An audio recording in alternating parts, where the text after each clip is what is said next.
Good morning student of class 11th। बेटा 11th class अपन ने बेटा कल बात की थी कल की वीडियो में समुच्चय क्या है और समुच्चय एक्चुअल में होता क्या है, उसको कैसे पहचानते हैं, इस पे बात की थी। आज हम बात करेंगे समुच्चय को कितने तरह से हम प्रदर्शित कर सकते हैं और कुछ साइन सिस्टम मैंने आपको बताया था कि किसी भी समुच्चय को कैसे साइन के फॉर्म में हम प्रदर्शित कर सकते हैं। तो बेटा आज हम उसी पे आगे कंटिन्यू बढ़ते हैं और देखिए जरा किस पे बात कर रहे हैं। बेटा अपना चैप्टर है फर्स्ट,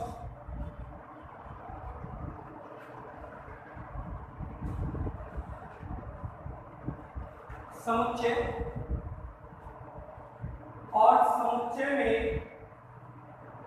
पहला टॉपिक क्या है? समुच्चय हो गया। आपके समुच्चय को प्रदर्शित करने के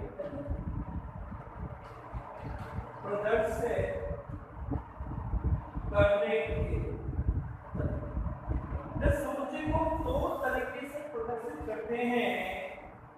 पहला क्या होता है? रोस्टर।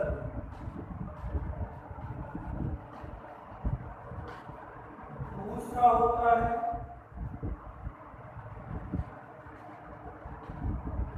समुच्चय निर्माण। ठीक है, दो तरीके होते हैं। रोस्टर विधि का मतलब ये होता है कि जिसमें अवयव हमें एग्जैक्ट जैसे भी हैं वैसे एग्जैक्ट हमें अवयव दिखे तो होता है रोस्टर विधि। और समुच्चय निर्माण विधि क्या होती है? जिसमें अवयव हमें ना दिखे, एक परिभाषा के रूप में लिखे, वो सारे क्या होते हैं? समुच्चय निर्माण। ठीक है, अब जरा सुनो। जैसे एक कोई समुच्चय दे दिया, ए का मान कितने दे दिया? एक को दे दिया 1 2 3 4 5। इसमें अवयव दिख रहे हैं तो ये कौन सी विधि हो गई? रोस्टर। कौन सी विधि? दूसरा हमने क्या लिखा? x x बिलोंग टू क्या हो गया? n, यानी कि नेचुरल। ये बेटा प्राकृतिक संख्या को डिनोट करिए जहां क्या 1 less than equal to x, x less than equal to 1 less than equal to x, x less than equal to 5, यानी कि x का मान 1 से लेकर 5 तक है। और बिलोंग टू मतलब क्या हुआ? ये प्राकृतिक संख्या है। आप देखो प्राकृतिक संख्याएं तो है लेकिन कहां से कहां तक है?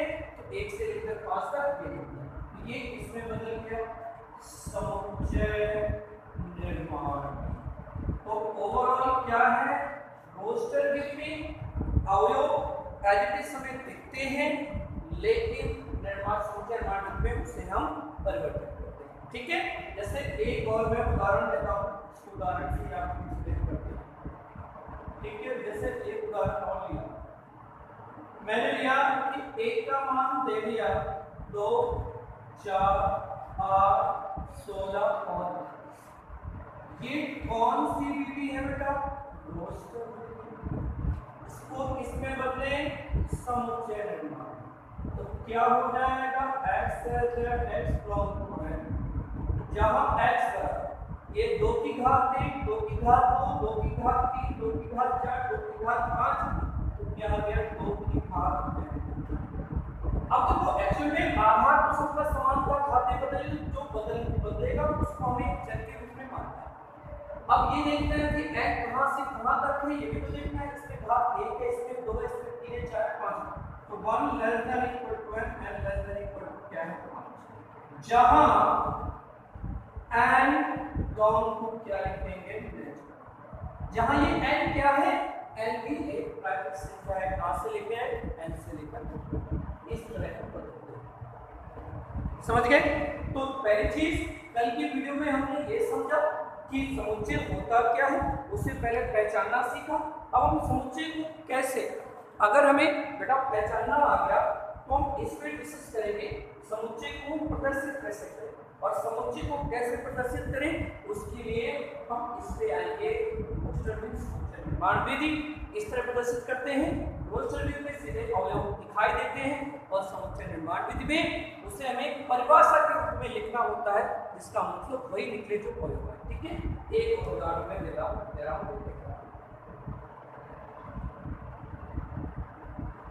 जैसे दूसरा हमने एक पर कुछ समुच्चय निर्माण में दे दिया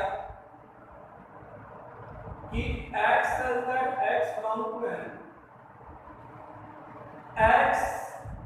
एक दो अंकों की संख्या है जहां अंकों का योग 8। तो देखो दो अंकों की संख्या कहां से स्टार्ट होती है? 10 से। 10, 11, 12, 13 कहां तक जाएगी? लास्ट 99 तक। क्योंकि उसके बाद अंक कितने स्टार्ट हो जाते हैं?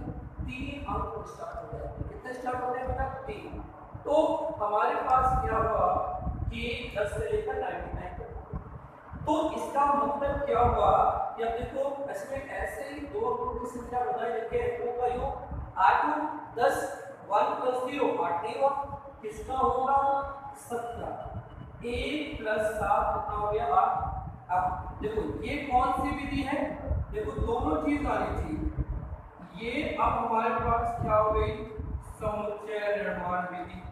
अब समुच्चय निर्माण विधि किसमें बदलना है? रोस्टर विधि में। तो एक तो रोस्टर विधि से समुच्चय निर्माण में बदलना आना चाहिए, और दूसरा बेटा समुच्चय निर्माण से रोस्टर विधि में भी बदलना आना चाहिए। 17, फिर क्या हो गया? 26, फिर क्या हो गया? 35, फिर कितना हो गया?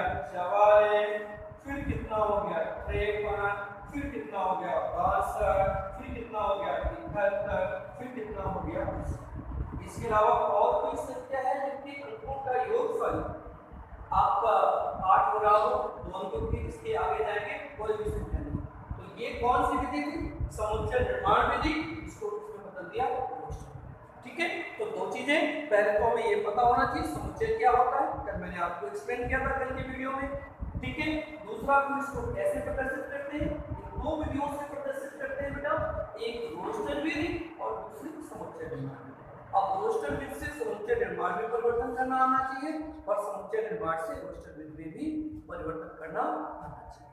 ठीक है, अब सुनिए आगे बढ़ते हैं। समझो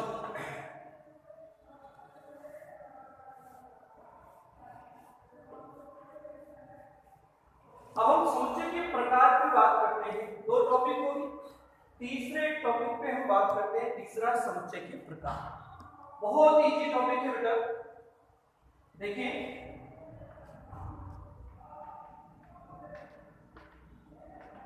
समुच्चय के प्रकार, समुच्चय के प्रकार पे जब हम बात करेंगे तो समुच्चय के प्रकार में ध्यान दें। अब समुच्चय के प्रकार की अगर बात करेंगे तो पहली चीज क्या है? इसे बोलते हैं रिक्त समुच्चय। पहला क्या होता है?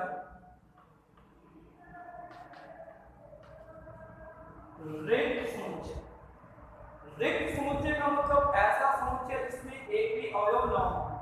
इसको हम इस तरह फाइल से रिक्त समुच्चय को फाइल से क्या परिभाषा लिखेंगे? वह समुच्चय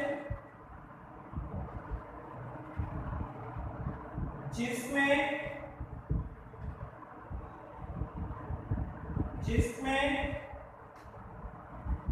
एक भी अवयव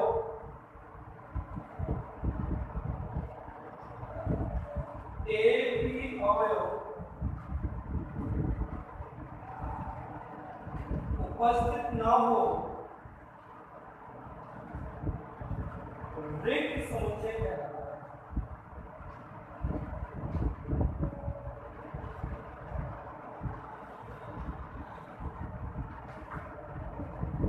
रिक्त समुच्चय कहलाता है। रिक्त समुच्चय कहलाता है। और इतना रिक्त जिसमें अवयव ही ना हो ऐसे समुच्चय को क्या बोलेंगे? रिक्त तो रिक्त समुच्चय को बेटा कभी भी रोस्टर वृत्त में हम प्रदर्शित नहीं कर सकते। रिक्त समुच्चय केवल किसमें प्रदर्शित होगा? रिक्त समुच्चय बेटा केवल प्रदर्शित होगा आपका समुच्चय निर्माण में, रोस्टर वृत्त में कभी भी प्रदर्शित नहीं होगा। मैं एक उदाहरण उसके लिए लेते हैं, तो x = x लॉन्ग क्या लिखा? n नेचुरल नंबर, प्राकृत संख्या 1 ≤ x, x तो बेटा क्या है? 1 x, x मतलब x का मान 1 से बड़ा है लेकिन 2 से छोटा है। क्या 1 और 2 के बीच में कोई प्राकृत संख्या होती है क्या? नहीं होती ना। 1 और 2 के बीच में बेटा कोई प्राकृत संख्या नहीं होती। इसका मतलब क्या हुआ कि ये समुच्चय कैसा हो गया है, यानी कि क्या हो गया, इससे क्या बोलेंगे अपन? ठीक है, तो ये क्या होता है? ठीक है, अब देखिए जरा ये चीज समझ में आ गई? मैं दोबारा समझा रहा हूं आपको। जैसे एक उदाहरण और मैं देता हूं आपको, ये देखिए x लॉन्ग क्या लिखा? m, और यहां पे बेटा क्या लिख दिया? 5 x and 5 greater than x and x less than 7। मतलब 5x से तो ग्रेटर है या x 5 से छोटा है, लेकिन फिर क्या है दूसरा, एक तो x का जो मान है वो 5 से छोटा हो, फिर क्या है ये 5 से छोटा हो, और फिर क्या है x का मान 7 से बड़ा हो, 5 से छोटा हो और 7 से बड़ा हो। पहले क्या है 5 ग्रेटर देन x, यानी कि इसको अदर वर्ड में ये लिख सकते हैं x लेस देन 7, x का मान 5 से छोटा हो और क्या है x का मान 7 से बड़ा हो। तो जो संख्या 5 से छोटी होगी और 7 से बड़ी तो कभी हो ही नहीं सकती, तो ऐसा कोई भी अवयव संभव नहीं, इसे क्या बोलेंगे? रिक्त समुच्चय। समझ गए क्या? तो पहली चीज हमने क्या बताई आपको, इस समुच्चय को कितने तरह से प्रदर्शित कर सकते हैं? समुच्चय को बेटा हम 2 तरह से प्रदर्शित कर सकते हैं, और वो क्या है? रोस्टर वृत्त और समुच्चय निर्माण। और दूसरी चीज समुच्चय के प्रकार में हमने क्या पढ़ा? रिक्त समुच्चय, दूसरा है निश्चित समुच्चय, तीसरा है अनिश्चित समुच्चय, चौथा है समान समुच्चय, और पांचवा क्या होता है? समतुल्य समुच्चय। तो इन समुच्चयों के बारे में आज बेटा इतना ही रहेगा। आज थोड़ी कल क्या है वीडियो बन नहीं पाया, तो आज इतना ही रहेगा। नेक्स्ट डे हम नेक्स्ट क्लास में बाकी विस्तार से बात करेंगे। आप लोग बुक परचेस कर लें, और बुक परचेस करने के बाद में जो मैंने बेसिक करवाया उसके बेस पे 1.1 और 1.1 एक्सरसाइज आपकी हो जाएगी, तो वो एक्सरसाइज एक बार, ठीक है? Okay, thank you so much. We discuss other topic on next class.